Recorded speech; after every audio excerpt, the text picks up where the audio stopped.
Since Repair Clinic encourages you to perform this repair safely, a warning icon will appear when you should use caution. Before you replace the spark plug on your leaf blower, make sure the engine has cooled.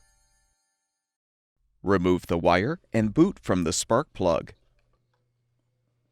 Use a 3/4 inch socket or a spark plug wrench to unthread the old plug.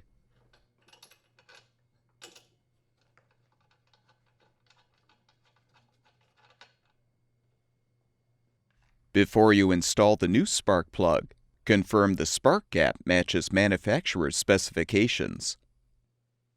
Thread the new plug into the cylinder. Be careful not to damage the threads by over-tightening. Attach the wire and boot to the new spark plug, and your leaf blower should be ready for use.